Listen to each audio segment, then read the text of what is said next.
All right, everyone, this is Dillard coming to you with a special edition of Teen Talk Live. This is our last edition for 2017, and we are moving into 2018 with a bang. And just looking forward to that. So stay tuned for our 2018 lineup. Our first month, we will be exploring mentoring. So, mentoring matters. That's our topic, our theme for the month of January. So, stay tuned. But tonight, there was something in the news earlier today in Atlanta, and somebody brought this to my attention about this 16-year-old young man who is missing. And, I was just really troubled by it because he's been gone. He's been missing for over a week now. And then this young man has a medical condition, and it doesn't seem like anyone knows, where he is and what's going on with him. And so I just wanted to think. I started thinking about how many teenagers have gone missing each year, and how many people have gone missing each year that we might not know about and we might not hear about. And so I invited one of our guests to join us, and so today on the teleconference with me on this live presentation is our guest Sherry, and we're going to explore her experiences with this topic of having a missing teen, and kind of get into the mind of a parent and what might a parent be going through in this situation, and what might the community be going through. So if you all are joining us live, shout out, say hello, let us know that you are there. And if you have any experiences with this, we would really like for you to comment about it to the extent that you're comfortable, that is. So welcome, Sherry. Welcome to Teen Talk Live. I'm so glad that you are here with me tonight. Thank you. Well, like I said in the introduction, we're talking about this missing teenager in the Atlanta area who's been he's been missing for about a week, and nobody seems to know or have a clue as to where he is and what's going on. He's only 16 years old. So tell me about what is some of your experiences with this subject? My experience with this subject is I had a teenage son who would frequently go missing for days. Mm-hmm. And I think it was stemming from him wanting to hang out later than he's supposed to hang out. Okay. Um, yeah, he had a group of friends that he befriended when he transferred to a neighborhood high school. And I mean, at first, I met some of the kids. I mean, he brought them to the house, and Mm-hmm. he did. Sometimes you engage with small conversations with the friends just to see where they from and where they stay at. I just noticed that it would be times in which he supposedly came home from school or came home from like a neighborhood center, Right. and he would show up. Or if he did show up, it would be like at least like 1 o'clock in the morning. Okay. So he had a curfew, but he wasn't meeting that curfew. What was his curfew at the time? His curfew was like at 10, because it was well dark at that time. So I Mhm. figured, okay, you still are underage. You need to be in the house at a certain time. Right, right. And so he was coming home at 1 o'clock. I'm Oh, sure that was frustrating for you. oh yeah, that was super frustrating for me coming in at 1 o'clock, knocking on the door at one. The families, everybody in the house sleep because we worked. The adults worked in the morning. Then I had another child that had to get up and go to school in the morning. So I'm thinking, that's kind of disturbing. Someone knocking on the door at 1 o'clock in Hmm. the morning. So when he did come home late, I would talk to him and tell him, okay, well, since you did this, you're not gonna be able to go out tomorrow. or you're going to be grounded for at least like a week. Mm-hmm. Or when you come home from school, you need to come straight home. Do not stop off anywhere else. Okay, so you gave him restrictions and guidelines. Yes, I All did. right, how did that work? Majority of the time didn't work. I know a few times it worked, but majority of the time it didn't. A lot of times he wouldn't come straight home. He would just not come home, and he would just be hanging out in the streets with the kids that he had met because they were able to do a lot of things that he wasn't able to do. Okay, so he was fascinated by their freedom. Yeah, fascinated by their freedom. They was able to come in and out as they please. And one of the teens' home, I believe, was kind of like a hangout spot. Everybody hung out there, and they did whatever they wanted to do. Mm-hmm. And that's pretty common amongst teens. It's so important that we know our kids' group, their friend groups, so that we can, keep an eye on that. Yep. Mm-hmm. So did the situation escalate with your son, or were you able to curb it?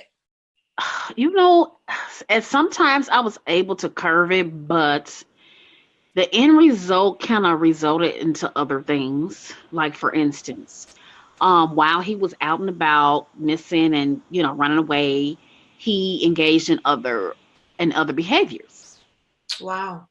such as stealing. He ended up stealing a lot, Oh, wow. and so that added to his citations that he would get. He would get citations for stealing, Wow. That's and so disturbing. yeah, and that added up, and it added up, and it added up until he got to a certain age. Wow. Okay. Yeah. So tell me about, how did the citations work? How do those work? I mean, like citations, like for instance, issued by the county or the police. Like if they find you on the street, you have a missing child, and they find the kid, they'll bring the kid home, but then they also issue a citation. Okay. And So so it's it like says a written, it's like a written warning. okay. So is it something that if you get so many citations, you have to pay so much money or go to court or anything like that? If you get so many of them, they claim that they'll refer the information on to a county attorney Okay. downtown, and then that person will decide if they want to prosecute or something like that. Okay. So I guess in getting, if the amount of citations, if they add up, you can possibly get into the juvenile system or get a a probation officer or something like that. A probation officer, or you end up going into the juvenile system. Yes. Got it. Got it. Okay. So your son was racking up on citations. Yeah, he was racking up on citations until, like I said, the citations would build up, and then by him being out and about and doing other things, he started to mix up and started stealing. So now I see the running away would cease, but then he would start picking up other habits Wow. like Okay. like stealing. Did he ever get arrested for that? Oh yes, he's gotten arrested many times for stealing. Okay. Okay. And then what happens when a teenager gets arrested? Wow. Okay. When a teenager gets arrested for stealing, a lot of times they would catch the teen, they would give him another citation, or they would transfer him downtown to the juvenile holding. And there they will call the parent and tell the parent to come pick them up because, oh, we caught your child stealing. Wow. Um, yeah, they also would like ban them from coming to the particular stores, depending on how many times they got caught stealing. Right. Had anybody thought to get this child some mental health services? Well, I sure did. I end up reaching out to, I Mhm. forgot the name of the organization. I had a lady, she started to come to the house to see him inside Oh, the home. okay. Just to counsel him, to talk to him about the different things that he was doing. Mm-hmm. Um, there's one piece that I didn't mention. My son was diagnosed as having Asperger's syndrome. Oh, okay. So that was compounded. And that was kind of compounded, but I never really elaborated on it so much to him because I didn't want him to feel a certain way. So I didn't really discuss that with him and say, this is what, they had found. And I just didn't want to do that. So I kind of kept it away. Oh, okay. So, okay, give me a moment. Let me acknowledge my guests who are here and see if they'll join in on this conversation. This is really good information, and I'm so glad you joined in with us tonight. So, Mike, welcome, and Miss Lasley, I'm so glad you're here. Sherry, thank you for joining. Pastor Well, Brunton, I'm glad you're here, and Robin, thank you for joining. Hey, Cassie, I'm glad you're here. Charlie, say hi if you're still here. Hi, Miss Julia. Thank you for being here. And Mary, thank you for being here. Daryl, I'm glad you're here. And Melody, thanks for joining. Tonight, we're talking with my guest, Sherry, about missing teens, and she's experienced her teen running away, and we're just getting to the part where she's sharing that his actions were compounded by a mental illness diagnosis that was really not addressed. He wasn't aware of. So we're going to talk a little bit about that. Thank you, Miss Lasley. Thanks for being here. So if you are here and you have any experience with teens running away or teens being missing, just drop a comment in the box, and we'll continue to explore it. So Sherry, we stopped where you said that he had a Asperger's diagnosis. And so that's on the autism spectrum, correct? Yeah, it's like a higher form of autism. Yeah, he was high functioning. Hmm. And so you never really shared that with him because you wanted to protect him so he didn't feel different from everybody else, right? Yes, I kept it from him. Yeah, I didn't want him to feel different. Okay. Do you think he struggled with the things that he was doing and not knowing why he was doing that? I think he did. I think he knew it was something different. Mm-hmm. I think he felt it was something different because I noticed that sometimes when he would be hanging out in the street, the type of people that he would choose to hang out with, I felt like he was more of a follower than a leader. Okay. Okay. So he knew something was going on with him. He knew that he was feeling and acting differently than other teens, but he didn't really have all that information. No, he didn't. He didn't have all the information to figure out like why was I, what's the difference between, what was the difference with me? A lot of the Asperger's kids, they miss the social cues. Exactly. Yeah, I was just talking to somebody about that today. Um, and so that must have been a hard place for you to be as a parent. Oh, it was very hard because I had experienced other issues with another kid. Okay. And Okay. and so I always thought like maybe that child was acting out because of the attention that the other kid had to have. Oh, That's okay. what I also thought in addition to the other Asperger's and other issues. So I felt well, maybe that kid feels okay. In order for me to really get the attention, maybe I Right. should do something and maybe I will be in the spotlight. Got it. Got it. Got Yeah. it.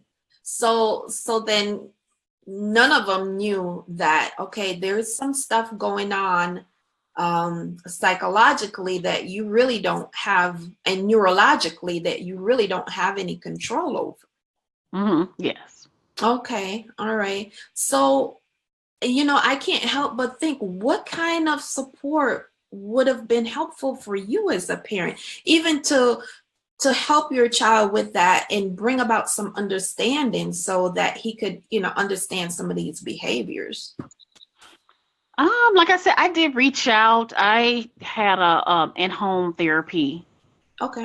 I forgot which. I really truly forgot like which. Which agency was? That was so many years ago, but just more just support as far as the therapy and I think even help groups for parents. Oh, okay. I was a young parent. Mhm. Yeah, I Mhm. was a young parent. He was my second kid. I Okay. was I was a young parent at like 17. Wow. Wow. So, So so tell me, was there some stigma even around that? Because you didn't feel like you could tell him what was going on with him. I think the stigma was because of another experience that I had. Got it. And I Got didn't want, and okay, I didn't think, okay, I didn't want him to think, okay, me, okay, me too. So I got. just didn't want him to feel a certain way. Mm-hmm. Got it. Got it. So, okay, so let's get back to him being missing. How did that situation ever resolve itself, or how did that turn out?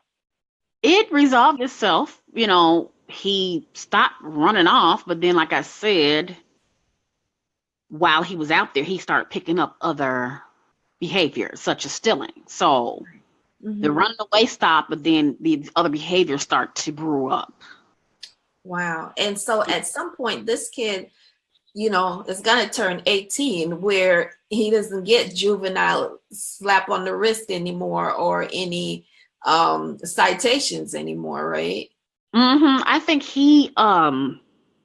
the stealing began like 15 throughout the teenage years, and then it kept going up Mm, until actually kept going up until the 20s.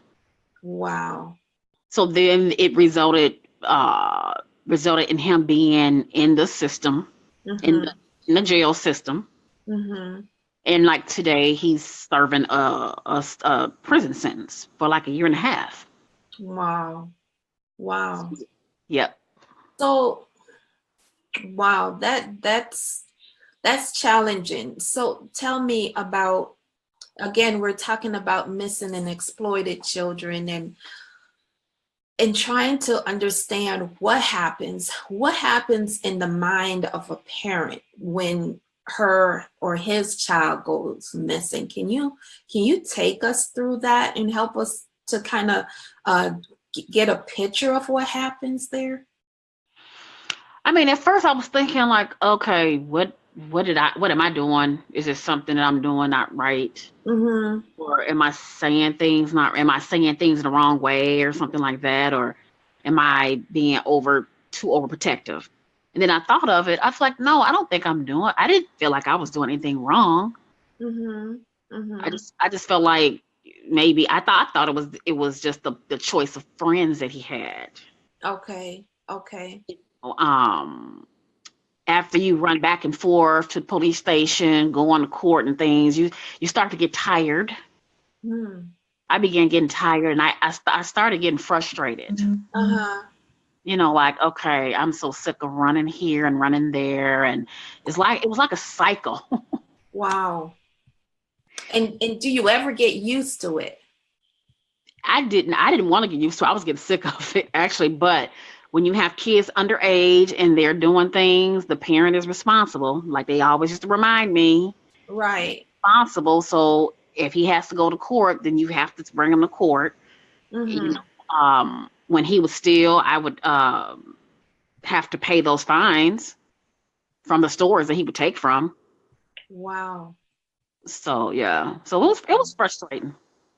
I mean, I can I can imagine, because then until he becomes of age, you just keep paying fines. Or just keep paying them, or just let them just keep piling up. Uh-huh. Well, I guess at some point you probably felt unsupported in some kind of way.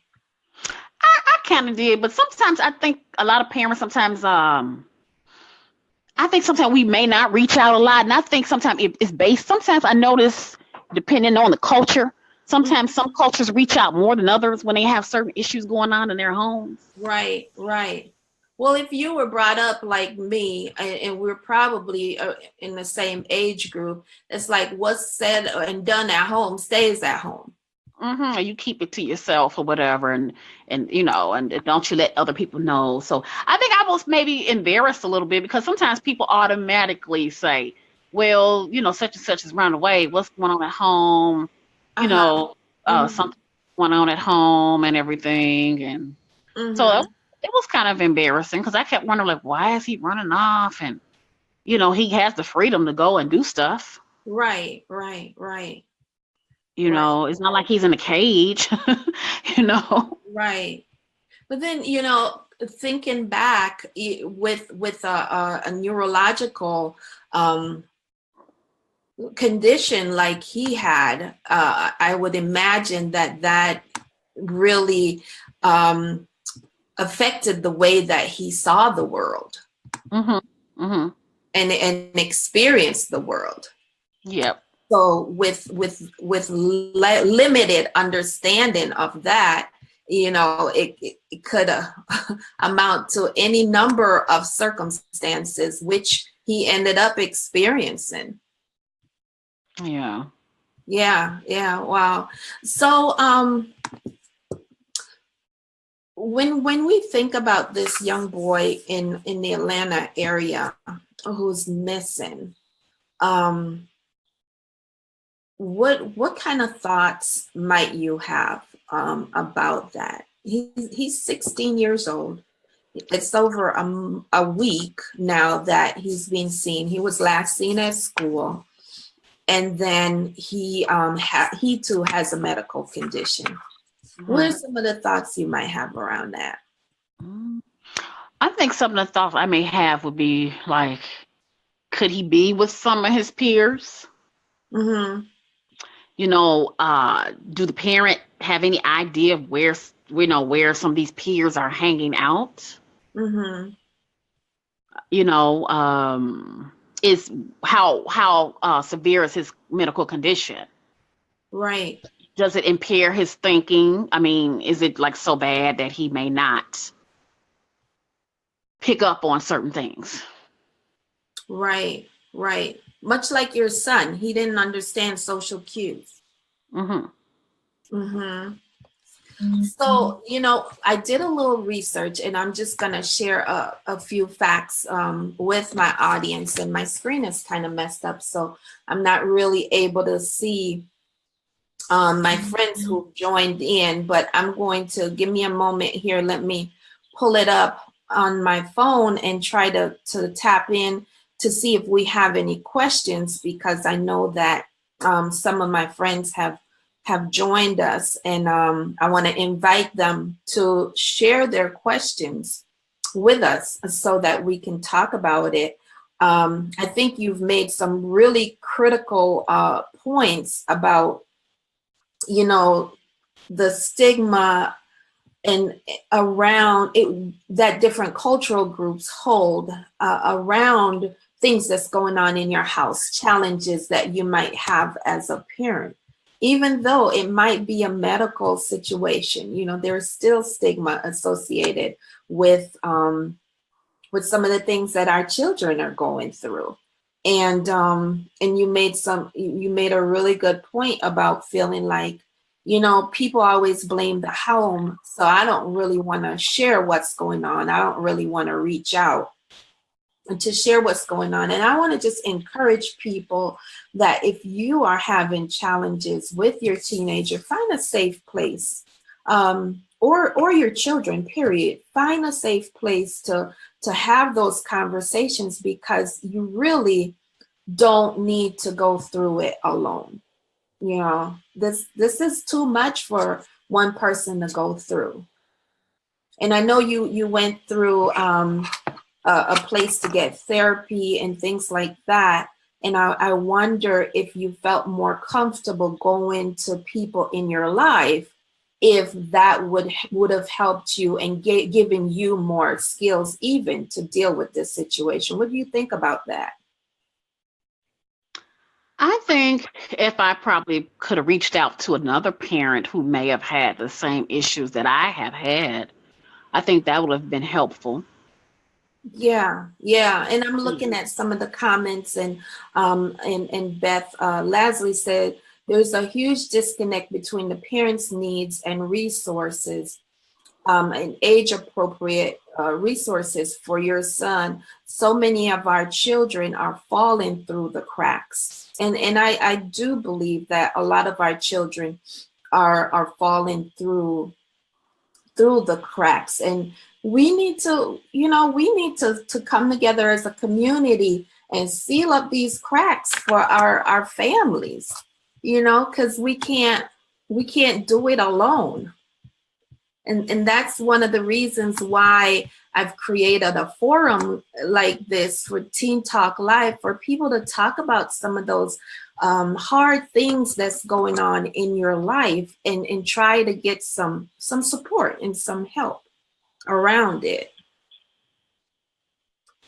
So Sherry, what would you tell a parent who might be in your situation, who might have a teen who they're struggling with, and don't know what to do, or don't feel like they have the adequate support that you could have used? What would you say to that parent?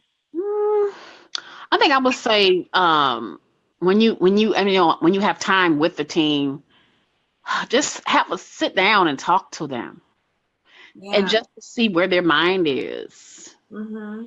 Just maybe ask them, or is everything okay? Is anything you worried about? You know, is it something that I can do better as a parent? Start to talk to them and start trying to get them to open up so they can start opening up, talking more. Right. Because I noticed sometimes teens have they have the stage in which sometimes they don't talk to the parent. They talk to people outside of the home more than the parent.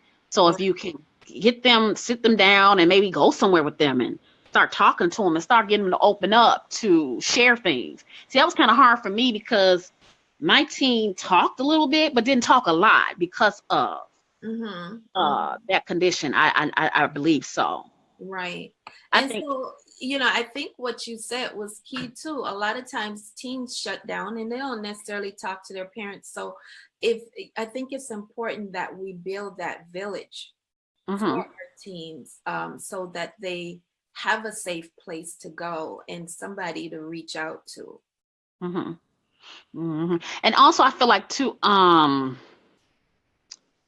if you do notice something, some issues right away, if you can, try to reach out to a therapist. Try to go get them to see, somebody. I feel it's necessary. Right.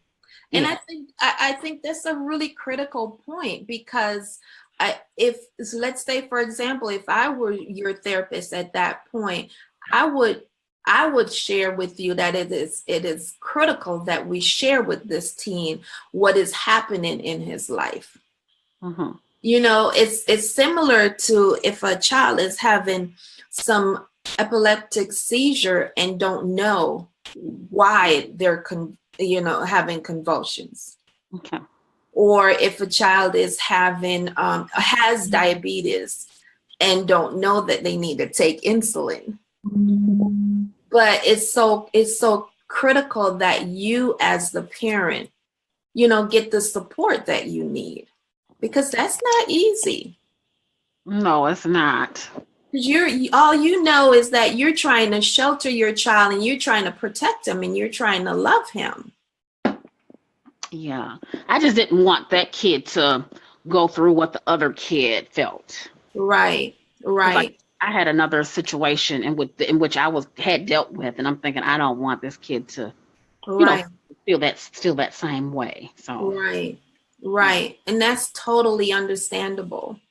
So shout out to everybody who is on the Teen Talk Live with us tonight. We're talking about missing and exploited teens, and we're talking to a mom, Sherry, who's sharing about her situation with her teen son and some of the challenges that she went through with him being missing. And, that was compounded by his medical condition.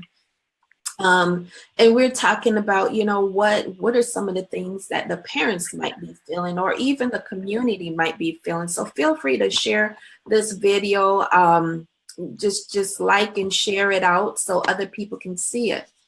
Well, when I was doing my research for this topic, right, I found that in 2013, over 800,000 children were reported missing in the United States. That's over 2,000 children a day. And that's in 2013. Now, the good news is that that number has been drastically reduced since 2013. So now we have over 450,000 kids who were reported missing in 2016. Excuse me. And these kids were missing, reported missing, to be exact, 400,000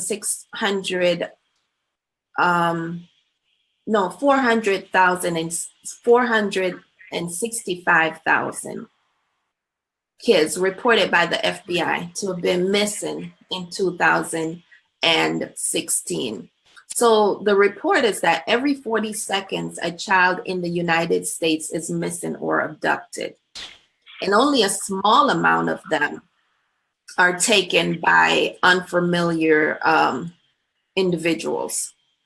A large amount of them, at least 90% of them, are reported as runaways. And over about 6% of them, just 90% of them are listed as runaways. So that's the big problem we're looking at. In 2013, out of the 800,000 missing children that were reported, only 115 of them were stranger abduction, people who they didn't know. And so we need to really pay attention to these numbers and pay attention to what is going on in the lives of our kids. So Sherry, I just came up, you said communication is key, and I can't agree with you more on that. And I just thought about what else can we share with the parents? Do you have any other thoughts to share with the parents? Oh, yes, I do. I think it's important to know who are your kids' peers. Like when they say they're going to such and such house, and hey, you should know, like, where does this kid live at? Who is this child, and who are their parents? And where do they live? You need to know who they're hanging out with. Right. And then if they do bring them, maybe if they do bring them by or something, so I would just start talking, small talk. There's nothing wrong with opening up, say, hey, how you doing? Oh, what's your name? And where you from? And oh, what school you go to? And you can start, just open up, small talk, because you never know. You may small talk and you may get a tad bit of information from that teen. And so if something came up later on, you could possibly use that information to say, oh, I remember that child said that they stay over in this area, or they are over here. And maybe that could be a place where your teen could be if they don't show up at home one day. That is so true. Yep.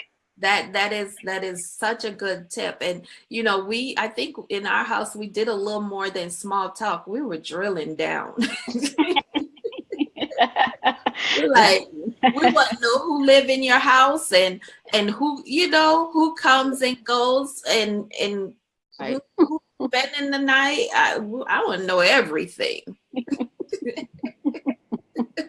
Because we're talking about what we consider to be our most precious possession. Right. My kids. Right. So I think that's really good, having conversations with your kids' friends. Right. And talk to them about maybe I think also it's important to talk to them about drug use. Alcohol and drug use, because a lot of times, sometimes I see like little postings on Facebook about, oh, this teen is missing. And I don't know the situation with the young man that's in Atlanta or Georgia. I don't know his situation, but I know I've seen instances in which I see young women, their faces are posted on Facebook. Oh, she's been missing for like a week. And you find out The ending story is she gotten into a car with a whole bunch of people, and they're riding around having fun, and then they end up finding her. She's alive, but of course she's found at somebody's house, and they've been drinking and drugging. Right. So you need to talk to your teen about drugs, because today, like back when I was growing up, if we stayed gone, we stayed gone. I mean, I didn't drink or do drugs, but now they have these, drugs now that they're doing. They're popping pills. Mm-hmm. They're Mm-hmm. doing a lot of other stuff that we didn't do, Okay. which can cause you to be unconscious. You can be Right. popping pills, and you be sitting on somebody's couch, and you can end up sitting on the couch for days, or being knocked out for days because you took something that you shouldn't have took. Right. So Or you were slipped something that you right, weren't you're aware of. something, and that's why you're missing. You're missing because you're somewhere sitting on somebody's couch, knocked out or unconscious or barely Mm. able to move because indulged. Right. Wow. That's good stuff. That's good stuff. A large percentage of the teens who also go missing are caught up in sex trafficking. Hmm. And I don't think that they are conscious of those decisions. I don't think they're necessarily conscious, because a lot of times teens meet people on the internet. They have open access, and so they meet people and they're meeting up in different places with these people. So I think that as parents, we have the responsibility to have candid conversations with our teens about what's real and what's happening in virtual world versus what happens in real life. Because a lot of times teenagers think that because they're your friends on Facebook or other social media forums, that they're all good. I know them. I've been friends with them. And sometimes what you see on social media is not real. And so we have to, as parents, have those candid and open conversations about real versus virtual.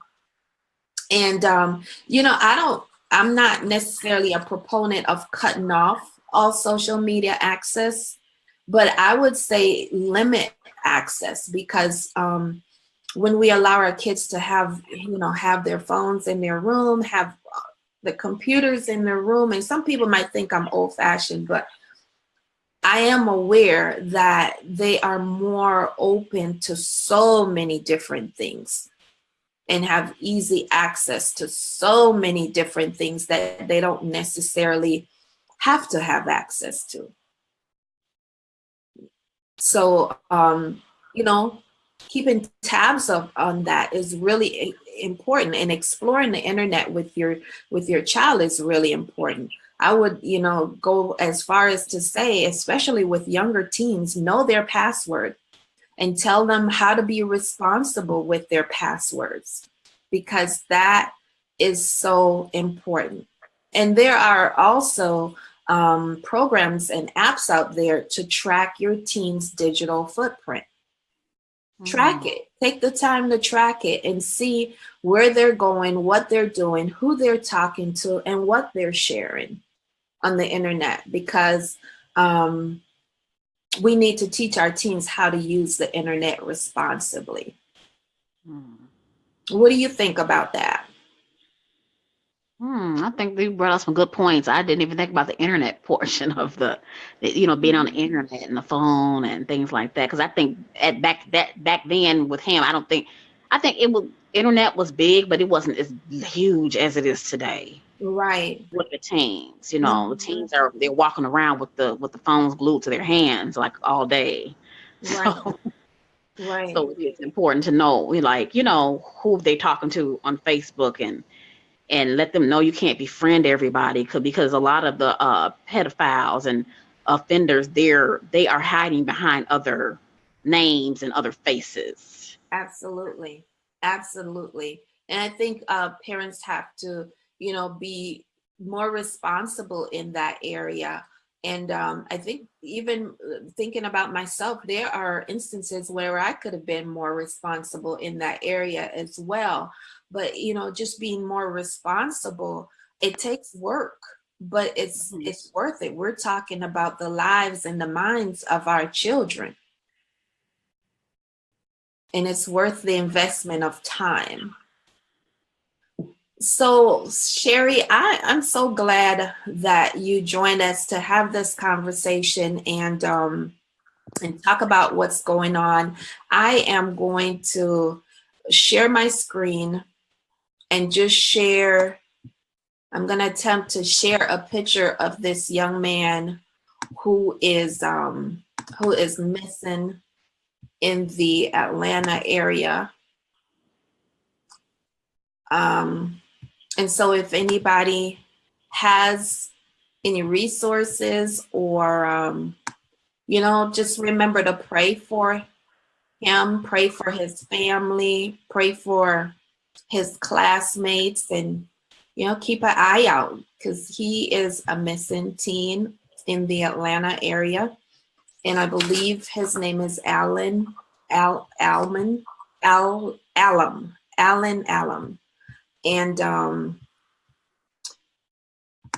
glad that I came across this information because it has brought up quite the discussion tonight. And this is a very, very timely discussion for us to have, and just to remind parents to, take some time with your teen and know what they're doing and know what they're engaging in and know their activities. So any closing remarks from you, Sherry? I'm glad that I was able to join you, and I actually feel like this was a form of therapy for me. Well, if you need real therapy, you contact me, girl. I'll hook you up. It's nice to open up because I know sometimes people just, even if a situation was 5, 6, 7, 8 years ago versus Right. yesterday, it still can be heavy. It still could weigh on you heavy. Absolutely. If you haven't dealt with it or if you haven't talked to anybody, about it, and you kind of want to, share with somebody who you feel would understand you, not someone who would pass judgment. So yeah, this was fun. I enjoyed it. I enjoyed opening up because I mean I don't think I talked to too many people about how I felt Wow. during that time when I was going through this. Yeah. Feel Well, let me encourage you to seek some therapy for yourself, because you know what? It doesn't just go away. When we go through stuff, it doesn't go away. And sometimes it comes out in different ways that we don't really understand. Why am I snapping off at this? Why am I overprotective about this? Why am I, doing some stuff that's just, like the kids say, you just doing too much. And you don't really understand or realize that, okay, it's probably because of this trauma that I've gone through that I have not worked through yet. I have not processed yet. Right. So this is a really good start for you. And I so appreciate you being so open and candid about having this conversation with me. And let me encourage you to, get some help because you're not necessarily going through it now, because it was 6, 7 years ago, doesn't mean that it's over for you. Okay. So reach out, and if you need some resources, I'd be happy to pass some on to you. Okay. You're welcome. So thank you. And I just want to thank all our guests for joining us. If you're joining us on the replay, hit #replay and please share, because this is really good information about, missing and exploited teens. And we've delved into some other areas that's really important to share in our community to help overcome the stigma in mental health care. This is Ann Dillard with Teen Talk Live, where we are transforming the lives and minds of teens and those who love them. Thank you for joining us, and join me next time for another episode of Teen Talk Live. Good night, everyone. Good night. Bye-bye. Bye-bye.